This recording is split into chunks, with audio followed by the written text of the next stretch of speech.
Hey everybody, sorry about that. Hello. How you doing, Dave? Good. Down in Stewart's office in Wilmington, we had depositions that just finished up. So,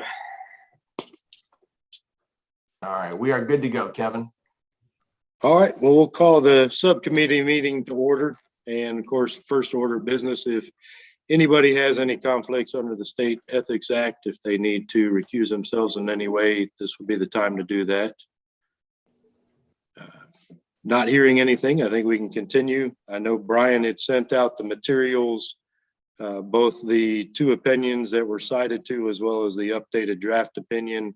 So I guess I would turn that over to Brian to go over anything with that draft opinion that is in the materials. That sounds great. Yeah. So we have, as you had seen, I put or sent out the revised opinion that basically incorporated all the changes we previously discussed. Primarily, there was a bit of broadening the original inquiry, but really trying to just hammer home the point that that really this whole notion that a lawyer cannot participate in a list that's going to be kind of passed out to potential clients or patients or what have you, if there's some sort of quid pro quo, or the prohibition. There can't be a quid pro quo, and there can't be really advanced knowledge by the lawyer that the person is going to be engaging in improper solicitation. I think we were discussing this at length at the last subcommittee meeting about just how responsible is a lawyer for the acts of a third party, especially a third party that you aren't monitoring, you can't control, and what sort of responsibilities are there to kind of provide parameters of well, if you put my name on this list, then you have to do X, Y, and Z and all that kind of stuff. And so the opinion basically is now, again, focusing on no quid pro quo, no advanced knowledge of improper solicitation.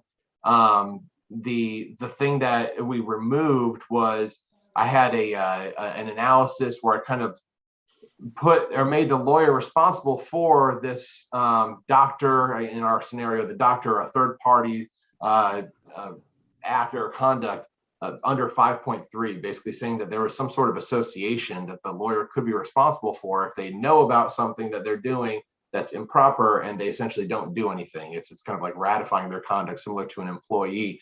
And I think everybody felt uncomfortable with that. That was just a different reading of 5.3, and I can understand why. I know it was perhaps a unique interpretation, but nevertheless, I took that out of the opinion. We also deleted opinion number 3 that really focused on kind of the I guess it's the lawyer's responsibility for that doctor's conduct in suggesting particular people and particularly to contact lawyer. It was just getting into a little bit more of that, really, again, focusing on 5.3 and saying lawyers responsible for some third party's conduct, and that just wasn't what we were looking for. Inquiry number 4, I kind of switched around. Clearly, inquiry number 4, if we go with this opinion, 4 will become the new 3, just so we know as far as numbering goes. But I left it at 4 just to kind of continue our conversation. But that needed some tweaking, some adjusting as well. So it really all is kind of, I think, a little bit more streamlined. If you just, if you look at it without all the different deletions and all that kind of stuff, it's really just kind of hammering home the point that, essentially, if a lawyer is going to team up with somebody, and I guess team up is really even too strong of a word. If a lawyer is going to be included on some type of allied professionals referral list, that the lawyer cannot do so or cannot ask to be included as a quid pro quo, kind of a, hey, I'll scratch your back if you scratch mine. There can't be any sort of advanced knowledge of improper solicitation. And then the last inquiry that I was just mentioning that we had to kind of tweak around, it adds the fact or the scenario which had been reported to us as something that's ongoing, but essentially if the allied professional is providing or creating kind of a coercive sort of environment, that lawyer is lawyer, or maybe I should say the professional is changing their services, perhaps refusing to offer services unless that person hires a lawyer that and particularly gives lawyer's name as somebody to retain. That would be a coercive situation that that would be prohibited. And so the lawyer would need to discontinue or ask to be removed from the list at that point. I know that last point, that last inquiry is still something that we are kind of mulling over. So I think that, we can start in a variety of places, maybe just kind of get your general feedback on the changes as you see them. Were they accurate to what you recall and what you wanted for the opinion? But then the bigger question at the end was, is this opinion really breaking any new ground? Is it doing anything that our other opinions haven't already done or said or clarified? Because ultimately our ethics opinions are supposed to help practitioners. And if this is helpful, great. But if it's not, if it's just repeating what we've said in prior opinions, then maybe it's not really necessary to pursue. So that's kind of the overall summary. And I would just, I'd open it up to hear everyone's feedback. I don't know, unless Kevin, you have any other thoughts that you want to start us off with? No, I like the direction that it is. I think it captures what we talked about in the last meeting and comes down to the basic issues at play.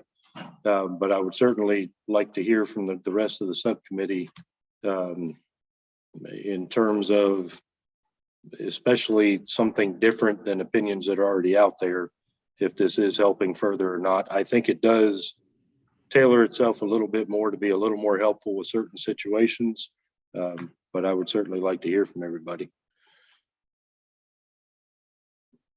I would say, I think we are not treading new ground here, but I think we are giving a quick, easy answer to a question lawyers may have, rather than having to piece it together from other places.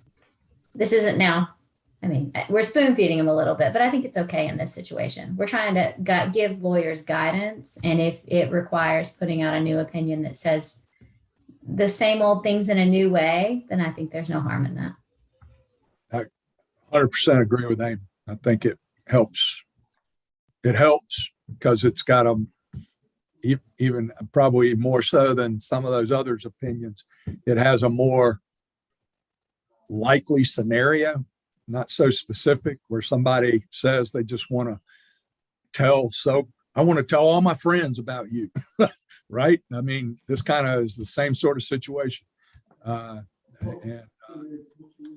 And you say, great, tell all your friends about me. Well, if you find out later they're telling their friends and making telling them that they're going to break their legs if they don't hire you, or only let them hire you if you pay you $50 or something like that. Yeah. It speaks to that. It's very direct. I like it. Wonder I if agree. it. Go ahead. Oh, I was just gonna say I agree, especially with number 1 and 2. I think that was already there, but I think the main thing I took out of the last meeting was that the quid pro quo just absolutely can't be there. There can't be a 1-for-1. You send me cases and then you have to refer them. Have to solicit on my behalf and only send them. Recommend me. My only comment is, do we need this to be broader than doctors, or do we think that's implied? I think what comes to my mind is realtors. Realtors always have attorneys that they refer for closings because the average person doesn't know closing attorneys. I'm sure there are other situations. That's just the first one that pops in my mind. Do we need to spell out those analogies or, make a comment? This isn't only in doctor or attorney situations. Yeah. It's called allied professionals. Is that? Yeah, Is that something specific to medical providers, or is it anybody? Yeah, that was my intention, Warren, and Amy. My intention was to use the scenario that's been presented to us as a way to address the broader issue of allied professionals. And so and I guess I would say that, if we got a question on the ethics hotline, somebody asking about what they can do with an ally, not a doctor, but we're talking about a realtor or whatever it may be. CPA. We would point them to this opinion and say, this is the opinion I need to look at. So, I think it doesn't hurt to add something, but I think I think one of the things when I'm looking at the first opinion, we start off by answering the specific question about lawyers' interaction with doctor, but the second paragraph starts talking about the rules as they apply to a lawyer's interactions with an allied professional. And so that's where I would hope that that message gets kind of communicated, that it's broader than just this single scenario. And the title of the opinion would be that caption, inclusion on allied professionals lifts to preferred lawyers, right? That's correct. And Yeah. then the head note would be that. I feel like that's fine. Okay. I think that from a practical standpoint, the difference between doctors and a realtor, for example, just to get this out there, would be that, and I'm thinking more on inquiry number 4 kind of standpoint, is that the doctors, chiropractor, orthopedic, whatever type it is, they're treating car accident victims is what they're doing. And in turn, the attorney is what helps them get compensated. In a realtor standpoint, the realtor is going to get their commission regardless of if an attorney's involved or not. There's nothing really going to change. And I don't know in terms of CPAs or other professional where this would even arise. And so I think that for doctors and chiropractors, at least, that's where the motivation for them to have their patients represented is going to benefit them the most. So I think that I think it makes sense to have it, at least for our standpoint, not limited to doctors, but at least the examples be focused on doctors. Yeah. I hear you. I would argue that realtors don't get paid unless lawyers close transactions. I mean, that's You true. know? Somebody's got to close it, right? And I think, you have a realtor who refers a bunch of things to you. Sometimes those closings move higher on the list. It's true.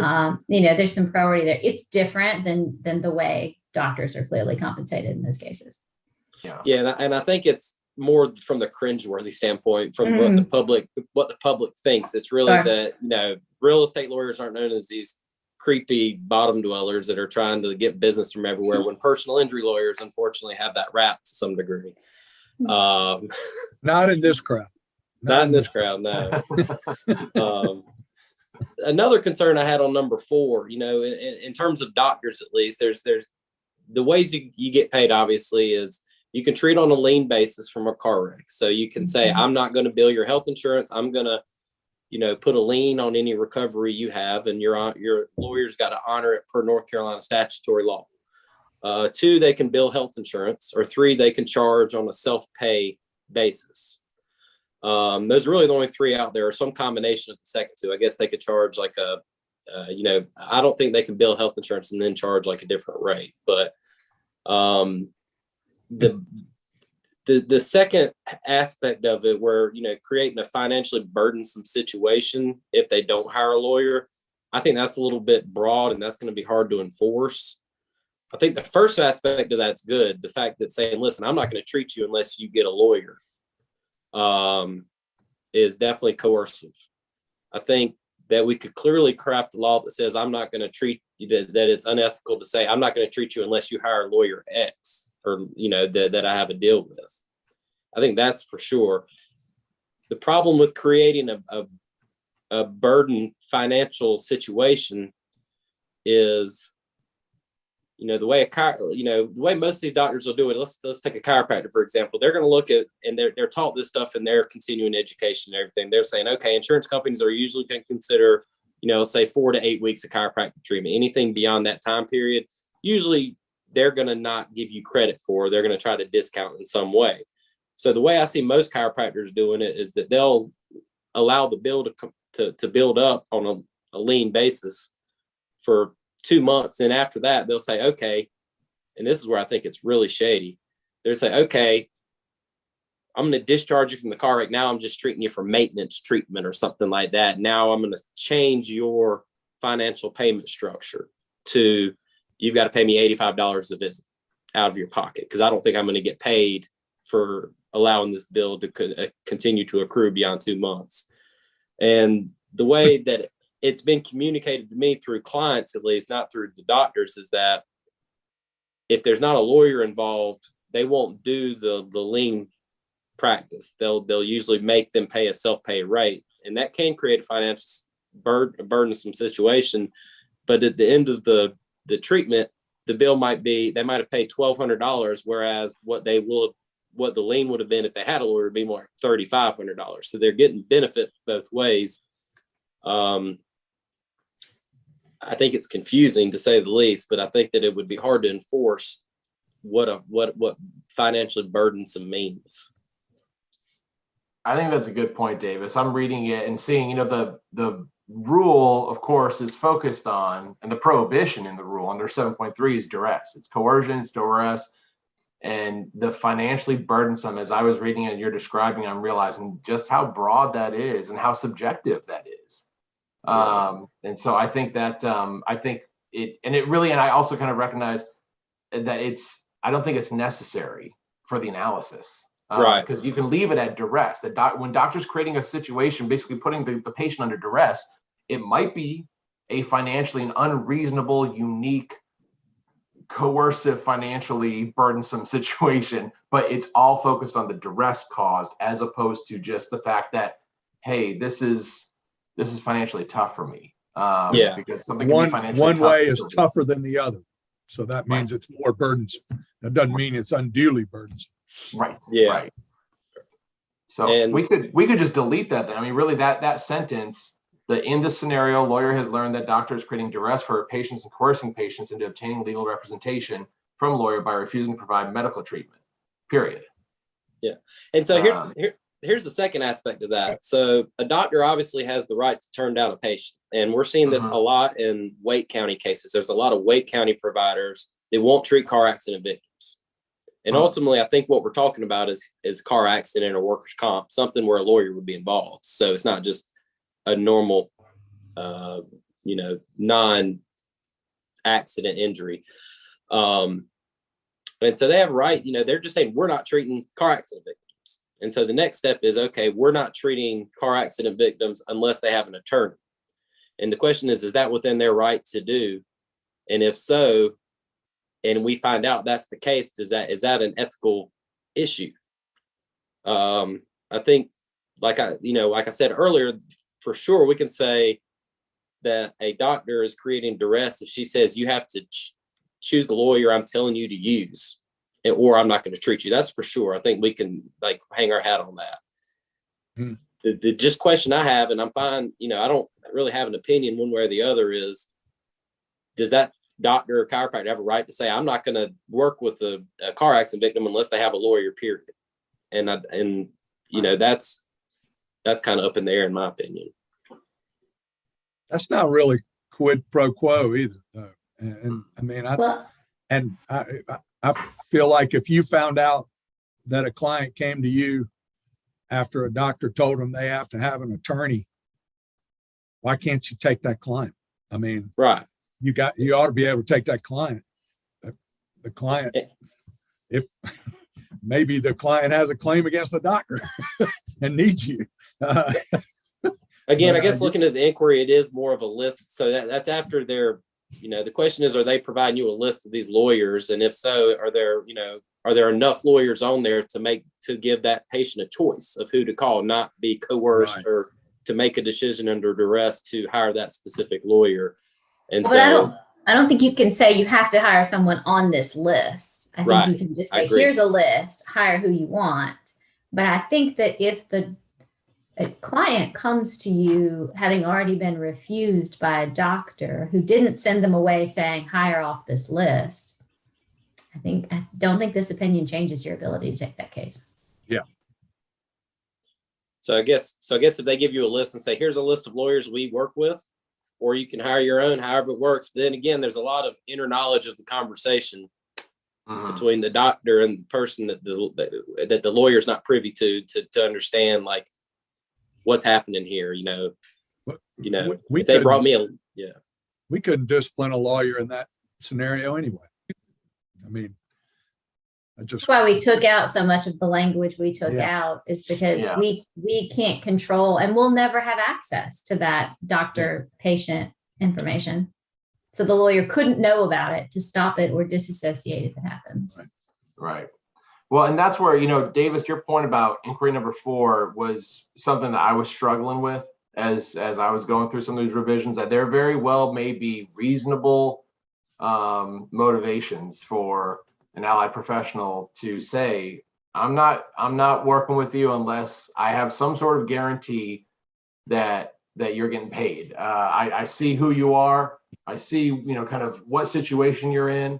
And I know that if you try to go this alone, that I'm going to be left basically turning into a bill collector, a debt collector, and trying to get something. I'm not very optimistic about that. So get a lawyer. I don't care who it is, just get a lawyer and I'll treat you. And that's where I was wondering, does inquiry 4 add anything extra?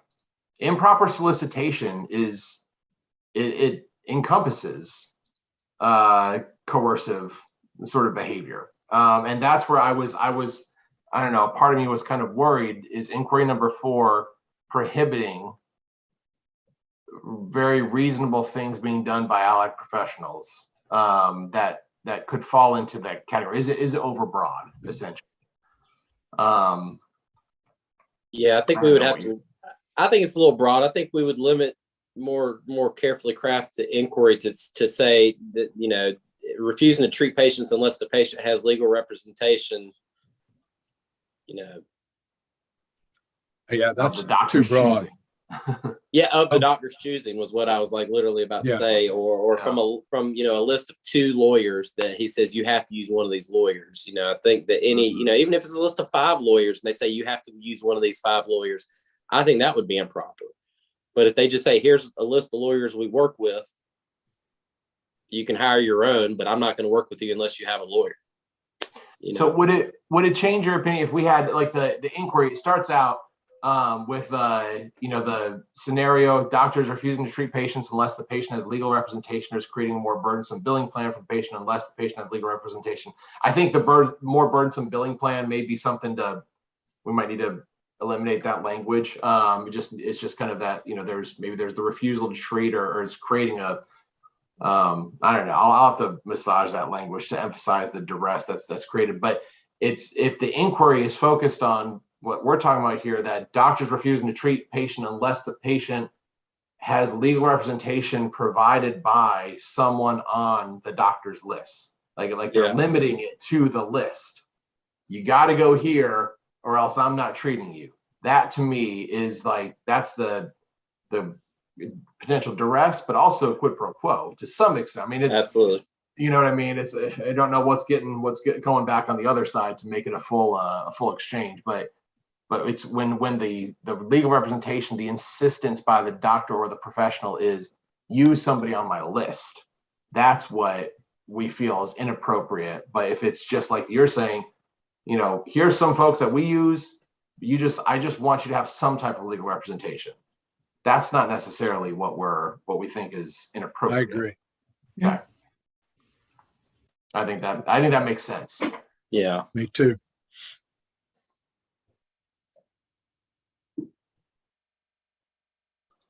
Adding into that, I know on the financially burdensome situation part, you plan to stop the sentence, I think after medical treatment, but I think you need to cut or by creating a financially burdensome situation for the patient, and then start back up with unless the patient obtains legal representation from the list provided. Yes. Okay.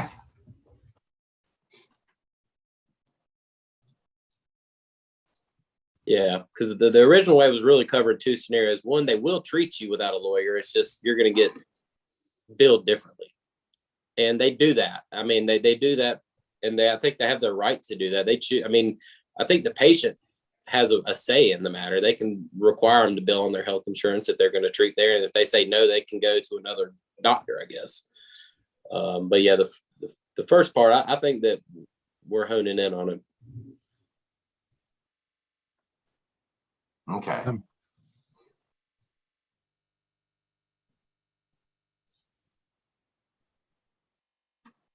All right. Well, I think that's really helpful. I think that more directly emphasizes the problem that's identified in that last inquiry. And I think that will to me, that eliminates the concern about over breath. So, I would think so. If we make those changes in regards to keeping 1 and 2 the same and make those changes to 4, are there any other concerns or issues with the rest of the proposed opinion? Again, the only part with 4, again, that's gonna, we can get some comments from the full committee on this in April, I think would be a good idea. But how the lawyer on the list knows what's going on in terms of conversations is the only thing I worry about. Is there a quid pro quo? Is there a restriction to just these lawyers, or what conversations being had there? And how, and if the lawyer discovers it, obviously if the lawyer intentionally engages in that and says, listen, we have some sort of quid pro quo, that's easy. But I think what if the client says, the doctor said X, and you go and say to the doctor, did you say X? And he said, no, of course not. no, I say use anybody they want. You're just Yeah. someone I work with. And so what do you got do a with that? disagreement. I mean, to me, that's not on the lawyer unless he's got 2 or 3 clients coming in telling him that, and then maybe he sees something. But shit, half your clients walk out, Davis, and they understand 180-degree opposite of what you advised them on. Yeah.